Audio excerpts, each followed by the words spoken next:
Hello बच्चों, most welcome in the class. उम्मीद करता हूँ कि सब लोग ठीक से होंगे।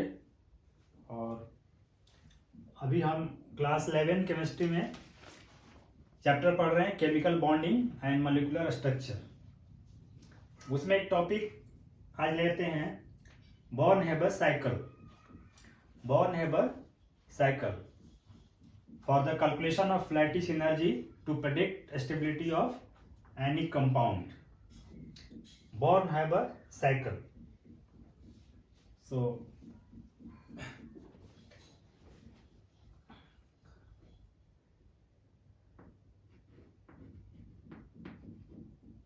this is to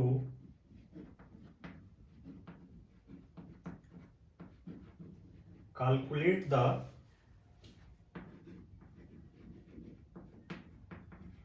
lattice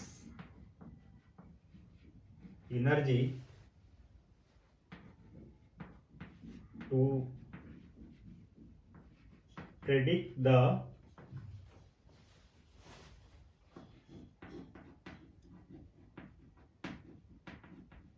stability of anic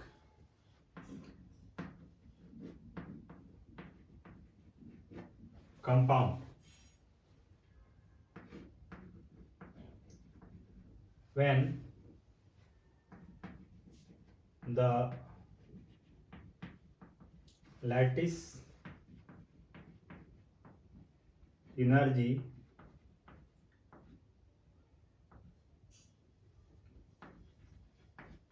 cannot be calculated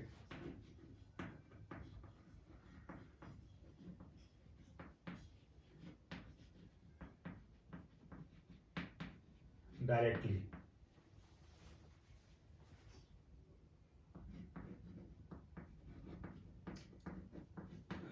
Higher the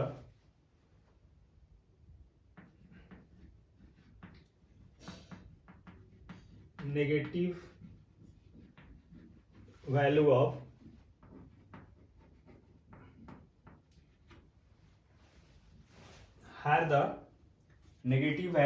lattice energy, more will be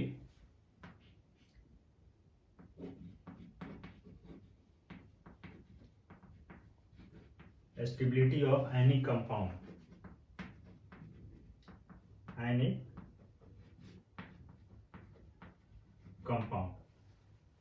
Basically Born-Haber cycle Hess law पर डिपेंड करता है और हेस लॉ पर बेस्ड है। बॉर्न-हाइबर साइकिल, बॉर्न और हाइबर दो साइंटिस्ट ने 1919 में एक फॉर्मूला प्रेडिक्ट किया to calculate the lattice energy when the lattice energy can not be calculated directly on the basis of Hess law. So and lattice energy के basis पे किसी भी एनिक कंपाउंड का स्टेबिलिटी के बारे में पता चलता है। यदि लैटिस एनर्जी ज्यादा होगी, higher the negative value of lattice energy, more will be the stability of any compound. So Born और हाइबर ने 1990 में फॉर्मूला प्रेडिक्ट किया to calculate the lattice energy on the basis of Hess law.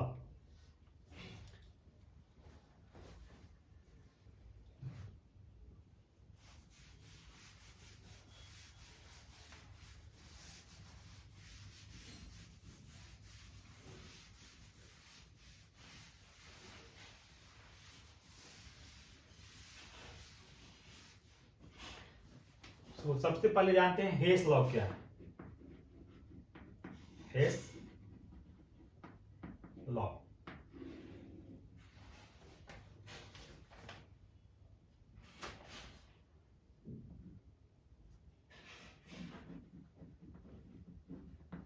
change of heat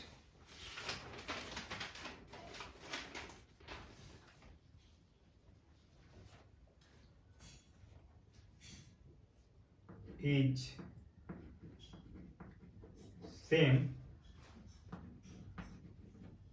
when 1 mole of compound is formed directly or indirectly, that is in number of steps. Change of heat is same when 1 mole of compound is formed directly or indirectly, that is in number of steps.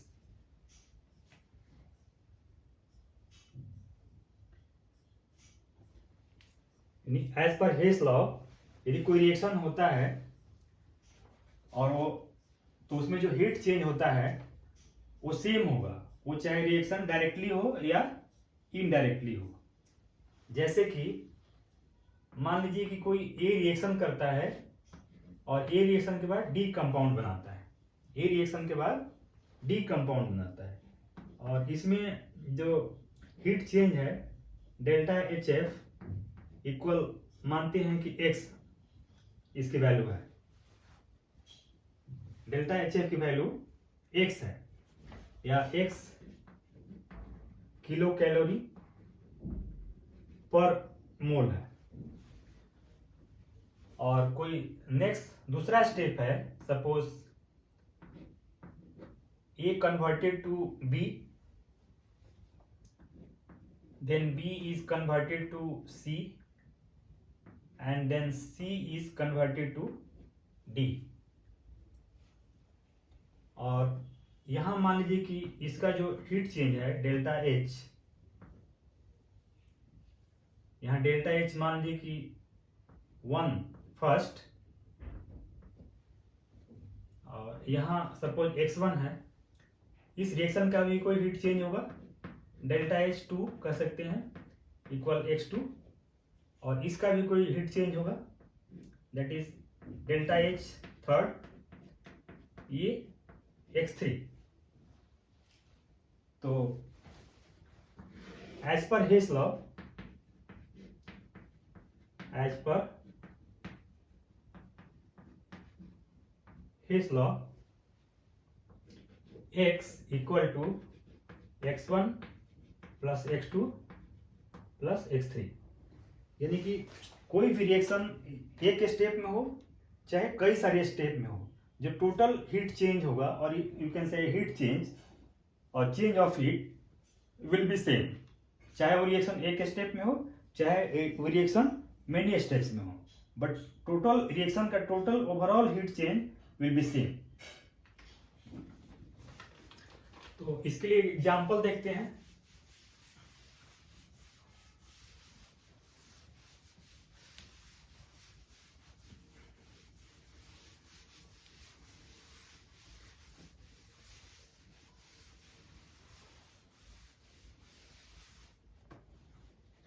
जैसे for example,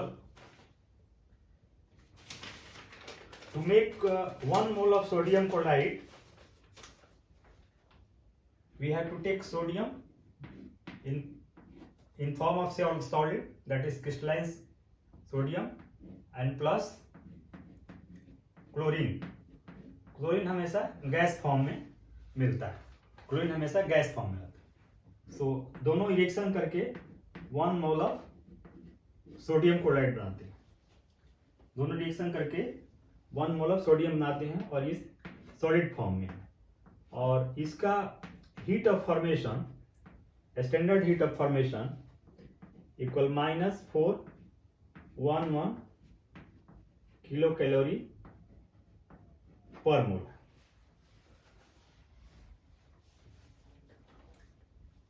और you can से kilo joule भी लिख सकते हैं यहाँ पे, kilo joule पर मोल।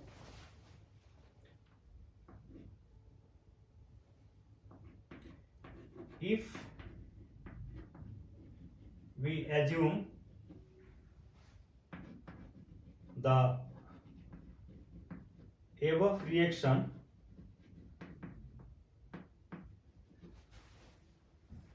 in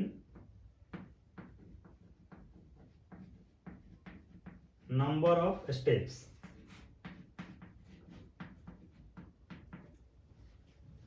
ये रिएक्शन है, solid form of sodium reacts with chlorine that is in gas form and gives sodium chloride in solid form, and heat change, and that you can say heat formation is equal to minus 411 kilojoule per mole. If you assume that the above reaction in number of steps, तो इसका जो first step होगा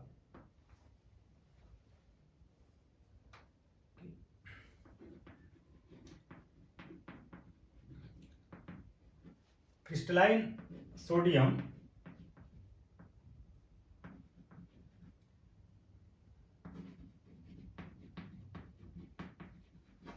converted to gaseous atom. Crystalline sodium converted to gaseous atom after, or you can say on sublimation. On sublimation, sublimation वो process है जिसमें solid directly gas में convert हो जाता है. तो इसको हम लिख सकते हैं सोडियम सॉल्यूट और कन्वर्टेड टू सोडियम गैस, और and delta H, or you can say delta H sublimation,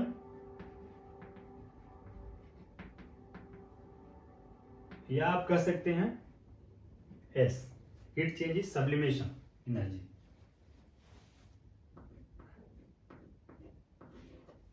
Next is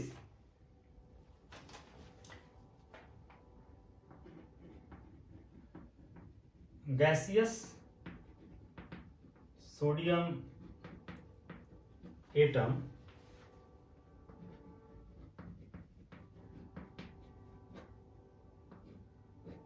converted to gaseous sodium atom converted to ion after releasing an electron.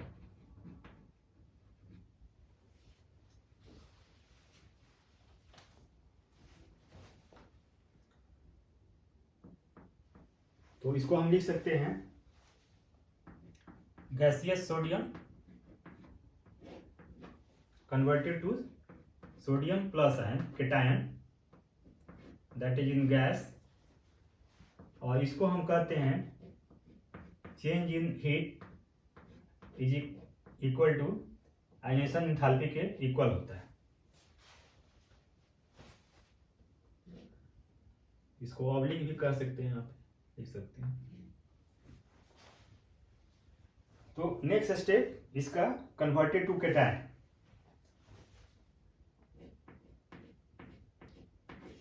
Third stage में यदि हम chlorine के बारे में बोले तो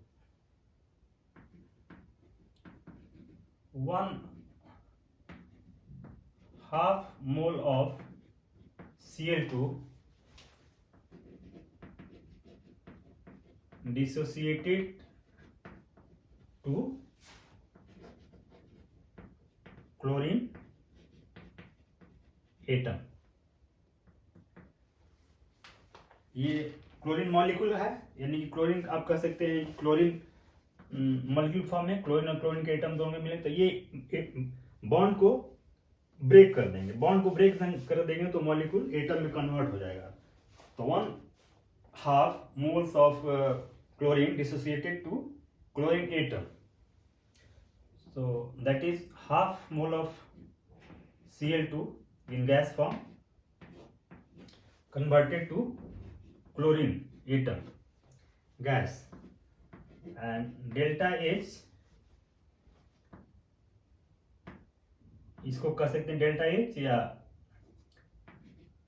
delta H dissociation भी बोल सकते हैं। डिसोसिएशन माने टूटना, ब्रेक होना, या इसको अवलेज डी भी कह सकते हैं। हीट चेंज इज डी यानी dissociation energy. Then fourth stage में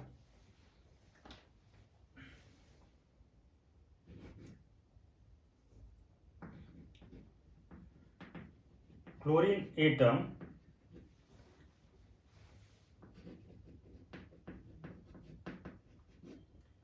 converted to ion after getting an electron।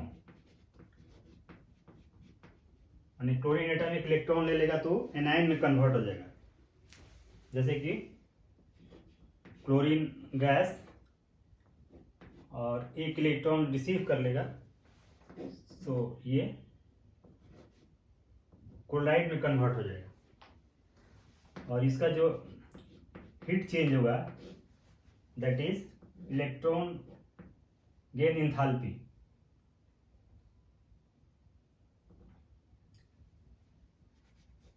यहाँ इलेक्ट्रॉन एफिनिटी भी इसको बोलते हैं, तो ई भी लिख सकते हैं इसको ई। तो सेकेंड स्टेज में देख रहे हैं कि sodium converted to sodium plus, और यहाँ पे एक इलेक्ट्रॉन रिलीज हो गया है, और यहाँ पे chlorine receive an electron and converted to anion. And last stage में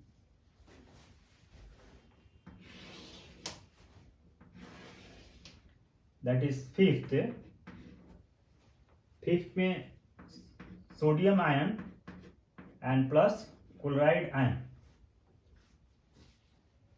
sodium ion from stage 2 and chloride ion from stage 4। तो sodium ion plus chloride ion gives 1 mole of sodium chloride in solid. इसका जो heat change होगा, heat change that is called U, and U is lattice energy. U is lattice energy. सो इस reaction को हम बॉर्न-हाइमर cycle के form में कैसे लिखेंगे? तो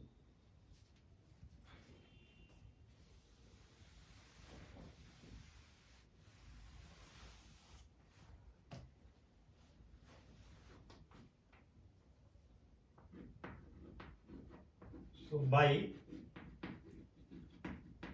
applying His law,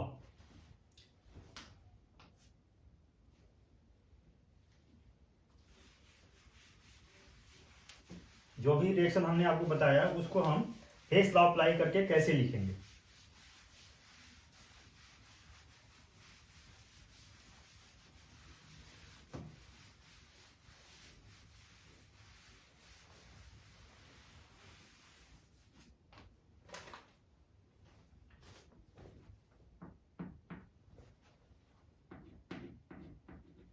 Sodium solid plus half mole of chlorine in gas form gives sodium chloride solid, and heat of formation, इस reaction का heat of formation is equal to -411 kilojoule पर मोल।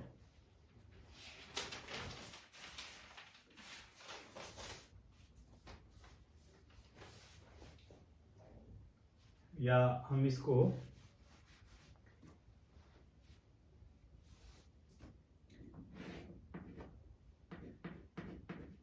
Sodium chloride solid, और यहां हम लिख सकते हैं heat change delta HF में स्टैंडर्ड हीट ऑफ फॉर्मेशन, और sodium solid is converted to sodium gas. यदि सोडियम सॉलिड सब्लिमेट होगा तो ये सोडियम गैस में कन्वर्ट हो जाएगा। मान लेते हैं कि सब्लिमेशन एनर्जी एस है इसका। अगेन फिर sodium gas converted to sodium ion that is in cation यानी Na+। उस केस में जो एनर्जी यूज होगी दैट इज आयनाइजेशन एंथैल्पी, तो इसको आई लिख सकते हैं। अगेन क्लोरीन के केस में क्लोरीन गैस फॉर्म में है, इसको सबसे पहले क्लोरीन मॉलिक्यूल को डिसोसिएट करके एटम में कन्वर्ट करना है, तो यहाँ पे डिसोसिएशन एनर्जी यूज होगा और ये क्लोरीन एटम में कन्वर्ट हो जाएगा। फिर क्लोरीन एटम को हमें कन्वर्ट करना है एनायन में यानी क्लोराइड आयन में, Cl- में, तो इसके लिए इलेक्ट्रॉन एफिनिटी एनर्जी यूज होगी, यानी कि इसके लिए इलेक्ट्रॉन एफिनिटी एनर्जी रिलीज होगी इस प्रोसेस में। और इसके बाद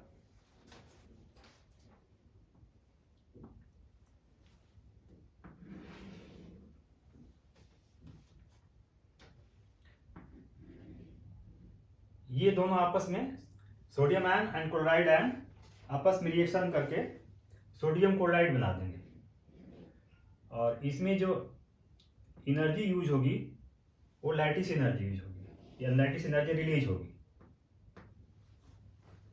तो इस तरह से कुछ साइकिल बन जाएगा। Sodium solid reacts with chlorine give sodium chloride, इसका हीट चेंज डेल्टा HF यानी हीट ऑफ फॉर्मेशन। दूसरे केस में यदि हम बहुत सारे नंबर ऑफ स्टेप्स में इसको देखें तो सोडियम सबसे पहले सॉलिड गैस में कन्वर्ट होगा। सोडियम को गैस में कन्वर्ट करने के लिए सब्लिमेशन एनर्जी यूज होगी, सब्लिमेशन एनर्जी एब्जॉर्ब होगा, यानी एनर्जी एब्जॉर्ब होगी तभी गैस में कन्वर्ट होगा। फिर गैसियस सोडियम को सोडियम आयन में कन्वर्ट करने के लिए आयोनाइजेशन एंथैल्पी की जरूरत पड़ेगी, आयोनाइजेशन एंथैल्पी रिक्वायर्ड होगा। उस तरह से क्लोरीन मॉलिक्यूल को एटम में कन्वर्ट करने की डिसोसिएशन एनर्जी रिक्वायर्ड होगी। जब क्लोरीन एटम में कन्वर्ट हो जाएगा तो इसको जब हम एनायन में कन्वर्ट करेंगे, यानी एक इलेक्ट्रॉन रिसीव, जब क्लोरीन एटम एक इलेक्ट्रॉन रिसीव करेगा तो उसमें इलेक्ट्रॉन गेन एंथैल्पी रिलीज होगी and the energy release is called electron gain enthalpy.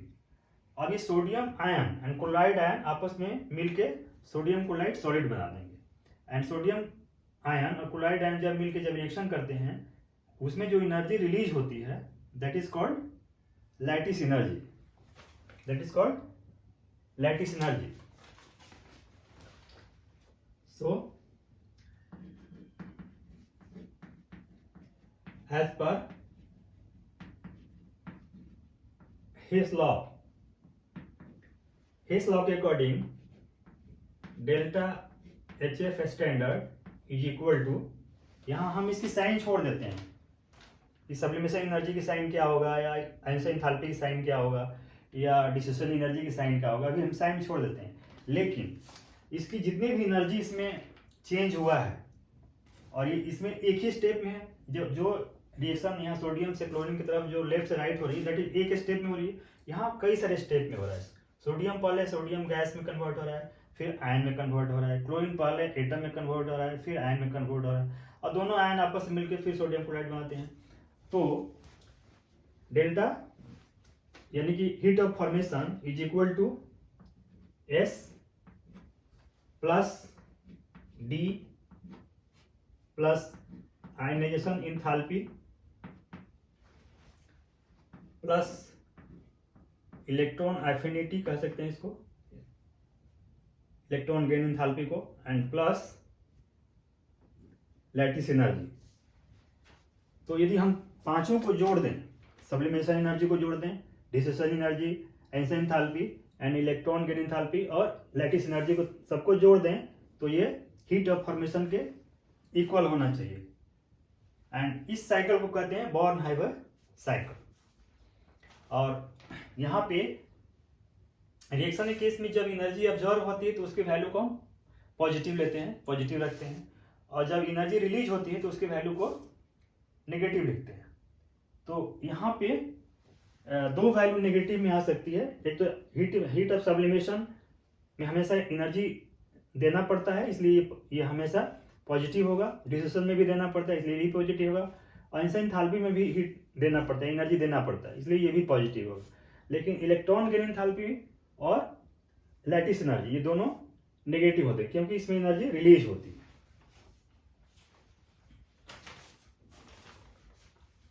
तो this is overall born-Haber cycle.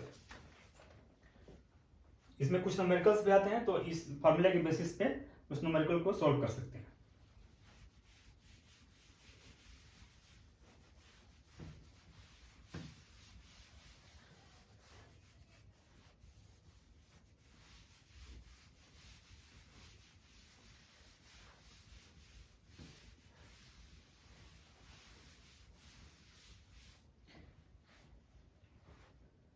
Next topic लेते हैं general characteristics of ionic compound.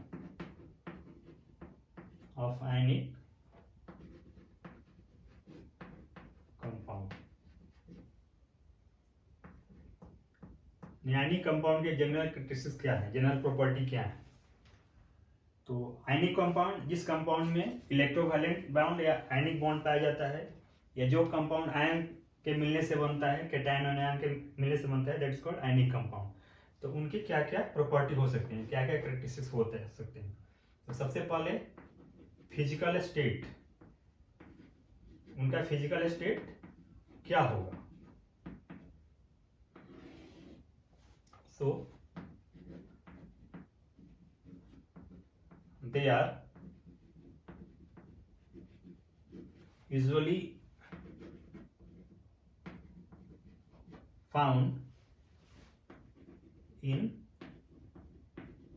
solid state, यानी ionic compound अक्सर solid state में पाए जाते हैं। They are usually found in solid state. Next characteristics is crystal structure. Crystal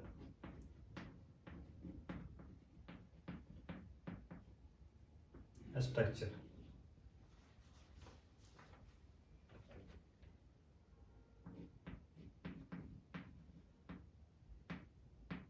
ionic compounds exist in form of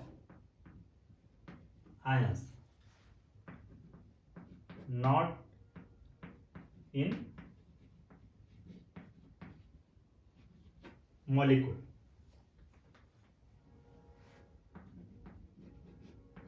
And the ions are arranged in a regular pattern to form a lattice. Means ionic compound ions के form में exist करते हैं, वो molecule form में exist नहीं करते हैं, और उनके आयंस एक रेगुलर पैटर्न में अरेंज होते हैं, ताकि एक जिसके वजह से एक लैटिस का फॉर्मेशन होता है। Lattice means 3D, 3 dimensional structure का फॉर्मेशन होता है। For example sodium chloride. Sodium chloride एक आयनिक कंपाउंड है, तो इसमें जैसे sodium ion linked with chloride ion, and chloride ion linked with sodium ion, sodium ion again linked with chloride, and chloride again linked with sodium. फिर ये sodium chloride से link होगा, और ये फिर क्लोराइड सोडियम से लिंक होगा। फिर यहाँ पे ये क्लोराइड सोडियम से लिंक होगा, और ये सोडियम क्लोराइड से लिंक होगा। फिर यहाँ पे क्लोराइड से लिंक होगा और ये सोडियम से लिंक होगा। फिर यहाँ पे देखें तो ये सोडियम से लिंक होगा और ये क्लोराइड से लिंक होगा। अगेन फिर ये क्लोराइड से लिंक होगा और ये सोडियम से लिंक होगा। अब यहाँ पे देखें कि और ये 3D है, ये अभी हमने 2D बनाया है, 2 डायमेंशनल बनाया है। तो यहाँ पे देख रहे हैं कि कोई जैसे इसको हम लें, सोडियम को लें, तो यहाँ पे इस तरह से एक दूसरे से लिंक है।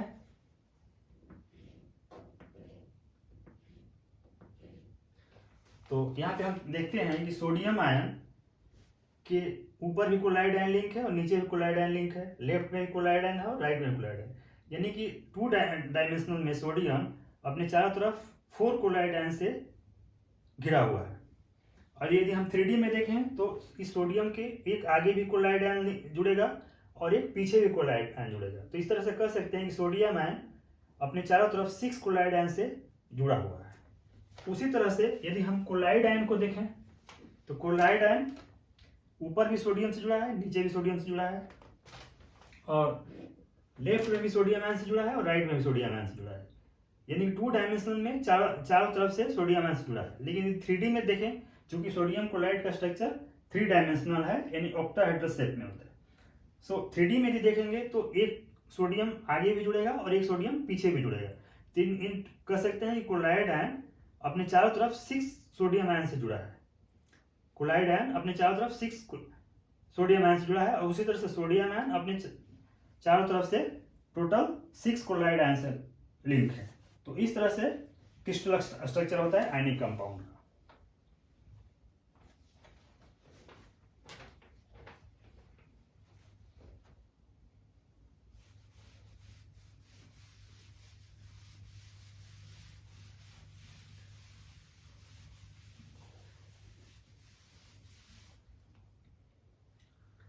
Next characteristics, third is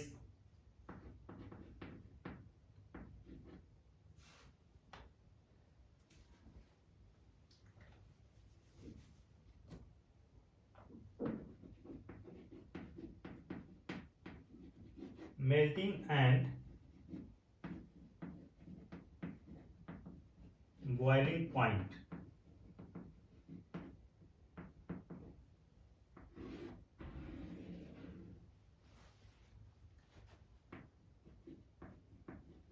They have, it means any compounds have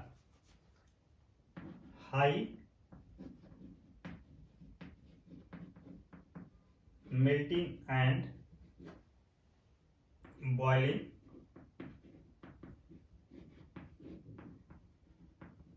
point. Melting and boiling points में any compounds have high melting and boiling point due to a strong electrovalent bond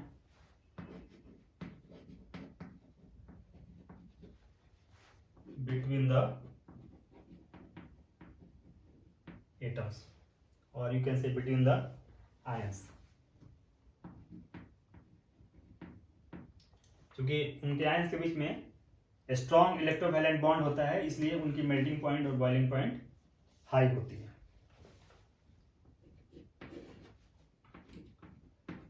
next is solubility. जैसे ionic compound किस में घुलते हैं, किस में dissolve होते हैं। So they are soluble in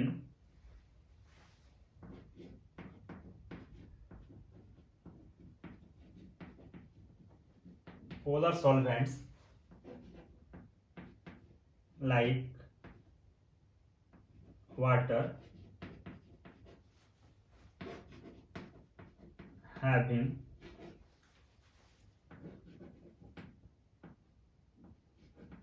high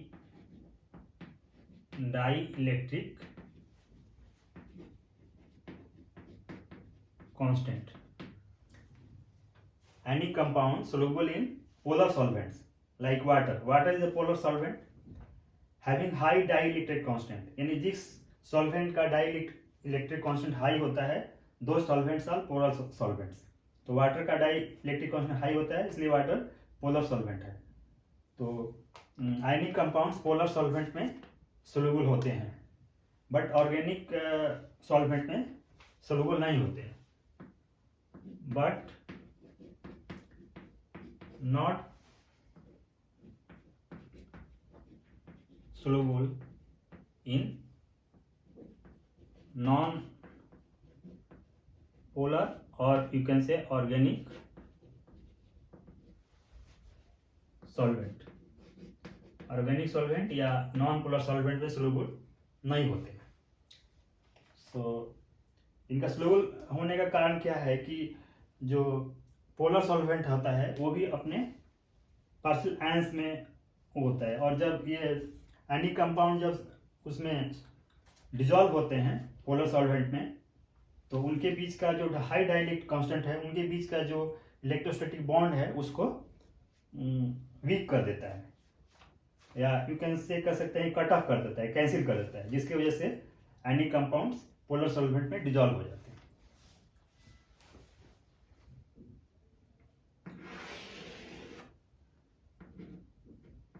Fifth characteristics is electrical conductivity.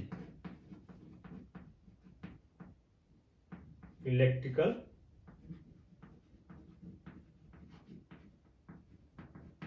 conductivity.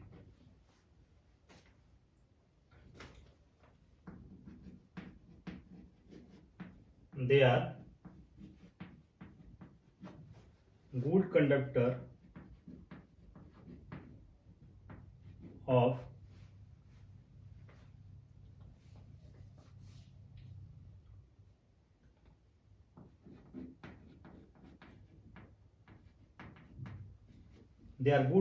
electricity in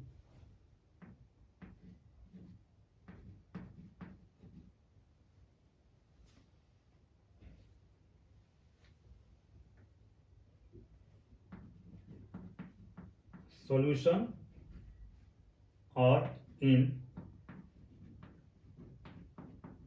molten state. Means any compounds are good conductor of electricity in solution or in molten state. यानी any compound को जब हम किसी polar solvent में dissolve कर देते हैं तो उस केस में ionic compound is the good conductor of electricity. या फिर आयनिक कंपाउंड जब मेल्ट होता है और मेल्ट होकर सॉलिड से लिक्विड में कन्वर्ट हो जाता है, तो उस टाइम पे भी आयनिक कंपाउंड के आयंस फ्री हो जाते हैं. तो जब फ्री हो जाते हैं तो उनकी इलेक्ट्रिकल कंडक्टिविटी अच्छी रहती है, उनकी they have at that moment they have the good conductance of electricity, क्योंकि वो उनके जो आयंस हैं वो अपोजिट चार्ज के इलेक्ट्रोड की तरफ अट्रैक्ट होते हैं, और इस तरह से उनकी इलेक्ट्रिकल कंडक्टिविटी बढ़ जाती है. So they are the good conductor of electricity in case of solution और इन सोल्यूशन और इन molten state.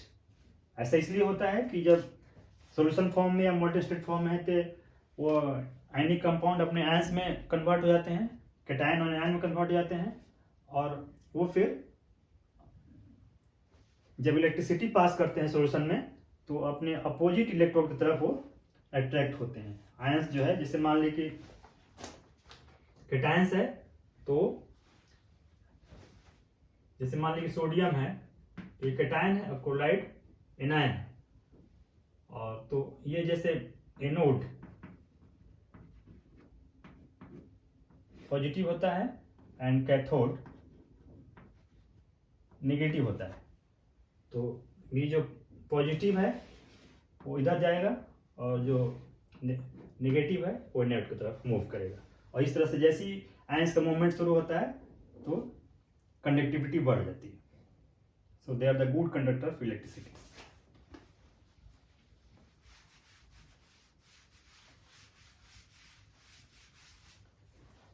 And next is ionic reaction. Ionic reaction. So ionic compounds give the ionic reaction. जैसे कि मान लीजिए sodium chloride है, तो sodium plus, जैसे इसको वाटर में डिजोल्व करेंगे तो सोडियम प्लस में कन्वर्ट हो जाएगा और क्लोराइड माइनस में कन्वर्ट हो जाएगा, यानी एनायन में कन्वर्ट हो जाएगा. और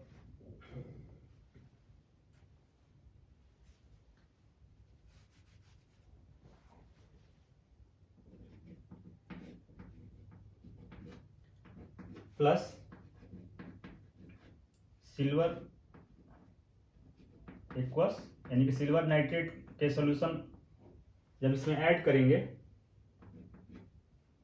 तो क्लोराइड इसके साथ लिंक हो जाएगा माइनस प्लस के साथ, और सोडियम नाइट्रेट के साथ लिंक हो जाएगा, और जो फाइनल जो प्रोडक्ट बनेगा वो सिल्वर क्लोराइड बनेगा जो सॉलिड फॉर्म में, प्रेसिपिटेट फॉर्म में होता है, एंड प्लस सोडियम नाइट्रेट जो एक्वस फॉर्म में होगा.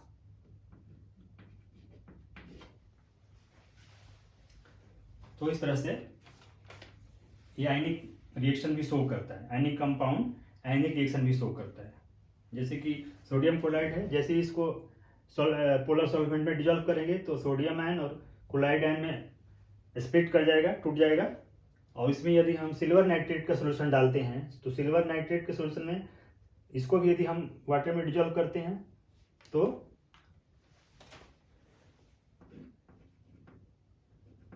ये सिल्वर आयन और नाइट्रेट आयन में स्प्लिट कर जाएगा, टूट जाएगा. तो सोडियम आयन क्लोराइड, यहाँ सोडियम आयन जो है ये नाइट्रेट से कंबाइन हो जाएगा तो सोडियम नाइट्रेट बना देगा जो गैस फॉर्म में रहेगा, और क्लोराइड आयन सिल्वर आयन के साथ रिएक्ट करके सिल्वर क्लोराइड बना देगा जो प्रेसिपिटेट फॉर्म में होता है, जो व्हाइट प्रेसिपिटेट फॉर्म में होता है. तो इस तरह से आयनिक कंपाउंड आयनिक रिएक्शन शो करता है.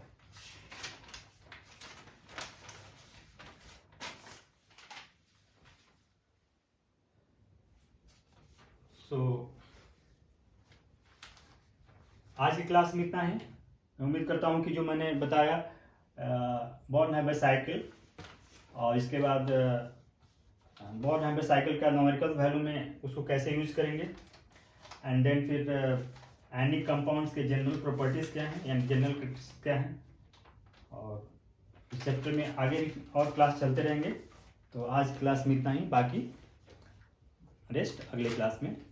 ध्यान से देखने और सुनने के लिए थैंक यू.